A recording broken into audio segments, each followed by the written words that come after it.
Bom dia, boa tarde, boa noite, pessoal do sexto ano. Estamos aqui mais uma vez para a nossa semana 23. Nessa semana 23 nós iremos falar do capítulo 18. Só que diferentemente das últimas semanas, nós iremos abordar o capítulo 18 inteiro nessa aula, tá? A gente não vai dividir em duas semanas diferentes. Nós vamos falar de uma vez só sobre o capítulo 18.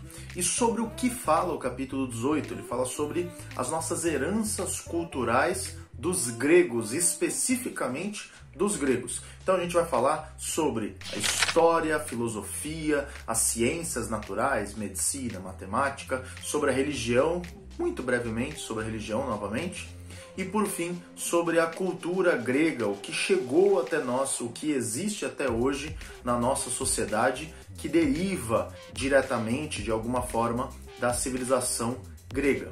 Tá bom? Então vamos pro vídeo.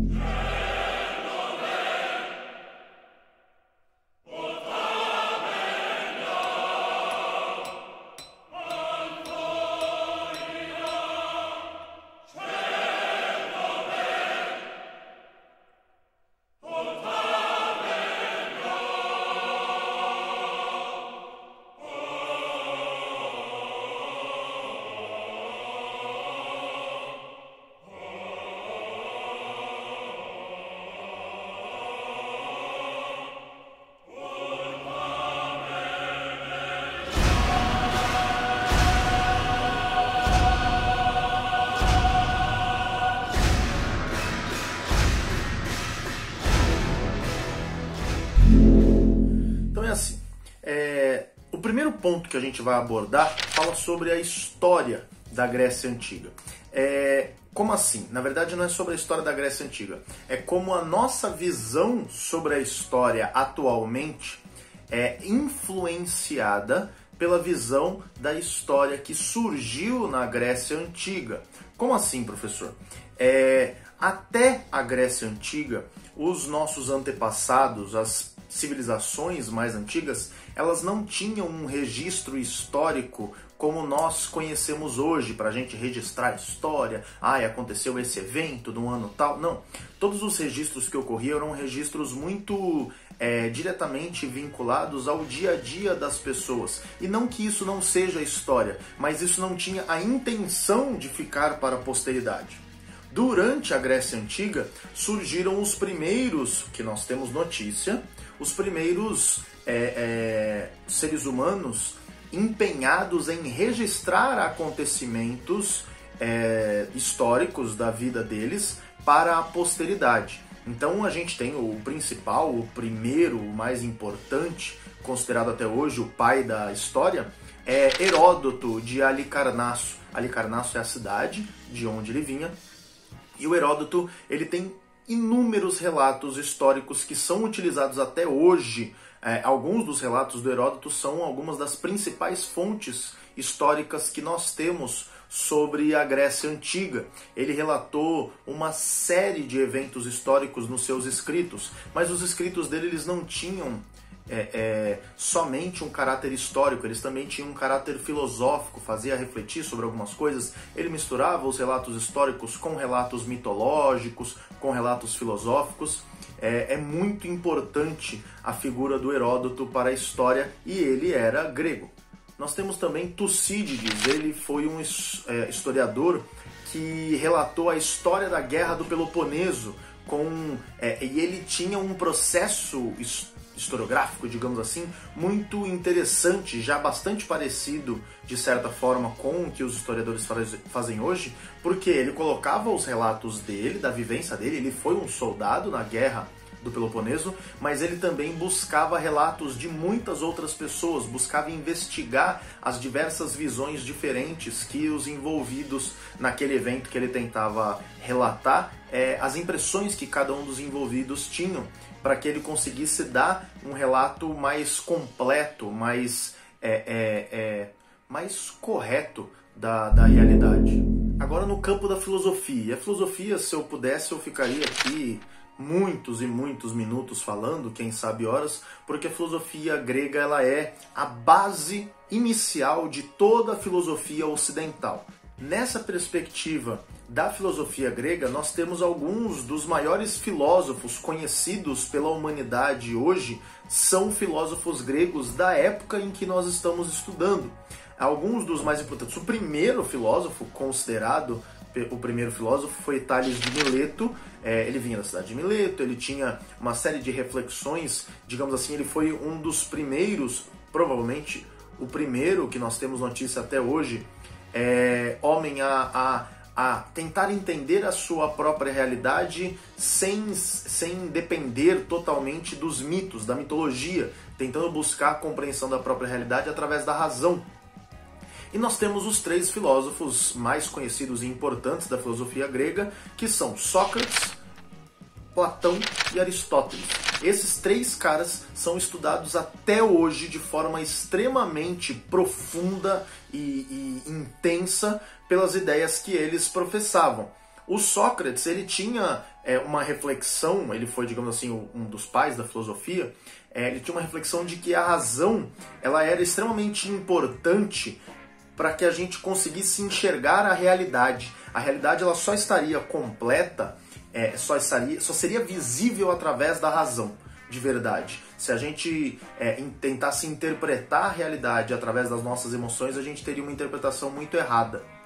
O Platão ele já tem uma ideia que é chamada de dualismo. Ele acreditava que a realidade ela era dividida entre o mundo das ideias, um mundo perfeito, um mundo onde tudo é muito correto, tudo é muito certo, e o mundo sensível, o mundo concreto, o mundo que a gente vive nele. E já que nós não vivemos no mundo das ideias, nós dependemos das ideias que tem lá para conseguir sobreviver nesse nosso mundo. Nosso mundo ele é digamos assim, uma cópia mal feita do mundo das ideias, porque a gente não consegue chegar na perfeição do mundo das ideias, segundo a reflexão do Platão. Nós temos também o Aristóteles, que inclusive a gente já comentou dele muito rapidamente esse ano, que ele foi professor do Alexandre o Grande. O Aristóteles ele foi aluno do Platão e ele basicamente discordou de tudo que o Platão falava antes dele. Ele foi aluno, ele aprendeu muito com Platão, mas ele aprendeu com Platão inclusive a pensar por si próprio. Ele sabia que ele não precisava concordar com as ideias do Platão para ser um bom filósofo. E ele não acreditava na ideia de dualismo, de que existiam duas realidades separadas. Ele acreditava que essas duas realidades elas eram unidas em uma só, de que nós éramos a junção da nossa essência com a matéria, ou seja, do mundo das ideias com o mundo concreto. Nós temos também, muito importante dentro da filosofia grega, a escola pitagórica, do Pitágoras. Ele, na verdade, não se sabe se existiu Pitágoras de fato ou se era só um nome de uma escola de pensamento, mas as ideias de Pitágoras, sendo ele uma pessoa ou uma escola, eram de que a realidade, o que tem de mais importante na realidade são os números, de que a natureza ela é baseada nos números, de que a gente tem que entender os números para entender a natureza, de que o princípio de tudo vem da compreensão matemática das coisas. Então a filosofia ela é extremamente importante, extremamente marcante na cultura e na realidade grega, porque ela foi essa quebra dessa linha de pensamento teocrática, né? Que eles viam toda a realidade através da religião deles. Todos os povos até então viam dessa forma. E os filósofos gregos eles foram os primeiros que fizeram essa transição para tentar compreender a própria vida através da sua razão. E isso faz toda a diferença e marca a nossa sociedade até hoje. Agora, muito rapidamente sobre as ciências. O que nas ciências a gente tem de herança dos gregos? As ciências naturais elas tiveram alguns investigadores gregos muito importantes. Aristóteles teve investigações sobre a origem do universo, algumas reflexões nesse sentido. Anaximandro, se eu não me engano, também teve algumas reflexões sobre a origem do universo, falando sobre a questão de que a água seria a base de toda a realidade, a base de toda a vida. Então é muito interessante, já naquela época, reflexões de cunho existencial do ponto de vista das ciências naturais, da natureza, né, para a compreensão da própria realidade. E isso marca a visão das ciências naturais até hoje. Nós temos também na medicina a presença de Hipócrates. Hipócrates, ele foi, digamos assim, ele é, se eu não me engano, considerado o pai da medicina, e ele que se tem relato, ele foi o primeiro cara a começar a tentar identificar doenças através dos seus sintomas. Então, basicamente, o que nós fazemos hoje, na imensa maior parte das vezes, né, mesmo com o Covid, né, que fala assim, sem o teste de Covid, como você sabe se você está com Covid? Ah, você tem febre, você tem tosse, você tem falta de ar. São 3 sintomas muito marcantes que levam a gente a chegar numa hipótese mais concreta de Covid. Essa forma de se investigar uma doença a que a gente tem notícias, ela se inicia com Hipócrates. Essa reflexão metodológica a respeito das doenças, ela se inicia com Hipócrates tentando identificar as doenças através dos seus sintomas. E nós temos também no campo da matemática uma evolução, um grande salto que foi dado pelos gregos no campo da matemática, com investigações sobre aritmética, geometria, astronomia. Reflexões extremamente importantes sobre a astronomia foram feitas com os gregos, e sobre mecânica. Mecânica é a ideia de como os corpos físicos, corpos humanos, objetos, interagem uns com os outros, a questão da resistência do ar, da gravidade. Tudo isso foram feitas investigações durante o período dos gregos.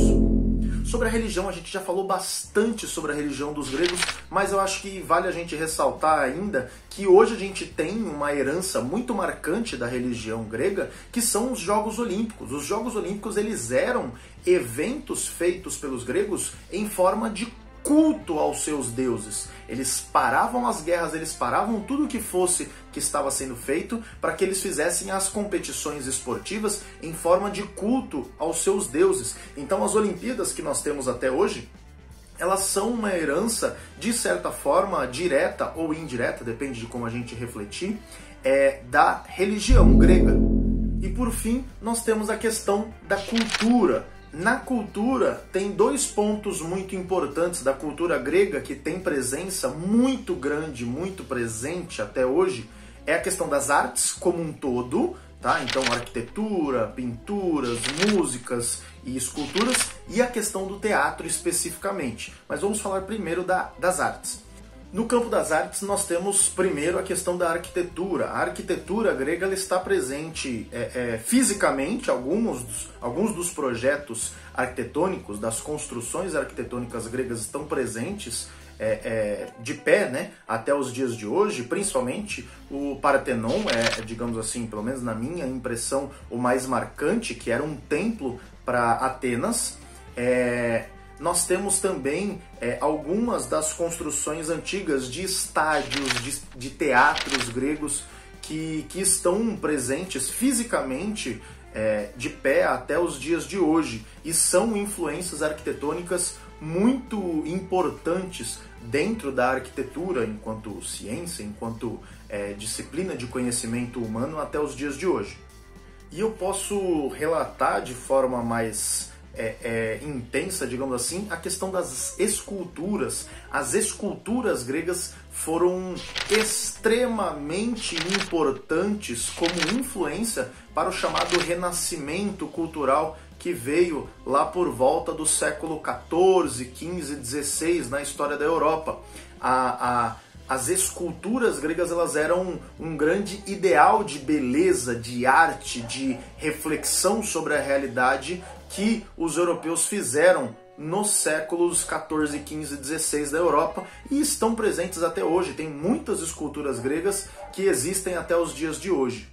Por fim, a questão do teatro. O teatro, enquanto arte, enquanto legado cultural dos gregos, ele se inicia com uma forma de ritual que era feito nas cidades, nas polis, como forma de interação entre as pessoas, como forma de reflexão sobre as vidas deles próprios, e se iniciam esses rituais com as tragédias, que eram peças de teatro escritas como forma de reflexão sobre a questão da natureza humana. Eram dramas sobre a vida humana e que tinham presença de personagens que eram semideuses e deuses, que inclusive eram os personagens mais importantes. Os artistas que participavam dessas peças de teatro geralmente se utilizavam de máscaras que eram as chamadas personas, que eram aquelas máscaras fixas que determinavam qual era a expressão que aquele personagem estava representando, qual o sentimento, qual a forma de representação de ser humano que eles estavam querendo passar com aquele personagem. E por fim, tinha digamos assim, o segundo gênero do teatro grego, que era a comédia. A comédia ela era composta de sátiras, que eram reflexões bem-humoradas sobre características da sociedade, questionando costumes, questionando hábitos, questionando comportamentos, e era uma forma de refletir sobre a própria vida através da risada. Aquela crítica ácida que faz a gente refletir sobre alguns dos absurdos os quais existem na nossa sociedade. Já era muito presente através da comédia na civilização e na arte do teatro grego. Então, essa conversa que a gente teve aqui de alguns minutos, ela serve para a gente refletir sobre os muitos aspectos nos quais a cultura grega, a civilização grega ainda nos influencia até hoje e na verdade vai sempre continuar nos influenciando, a não ser que ocorra algum tipo de transição muito abrupta da nossa sociedade, por qualquer motivo que seja, mas é muito difícil que daqui para frente, por mais que a gente evolua, por mais que a gente se modifique, que a gente esqueça esse tipo de influência antiga da nossa sociedade, que deriva da sociedade grega, porque a nossa sociedade já foi construída em cima dessas características, dessa realidade que derivou dos gregos. Beleza? Então esse foi o capítulo 18, já está finalizada a discussão, óbvio, a gente ainda vai ter as discussões nas aulas interativas, mas na semana que vem a gente já vem para o próximo capítulo, que é o capítulo 19, tá bom? Então é isso, pessoal, muito obrigado, falou!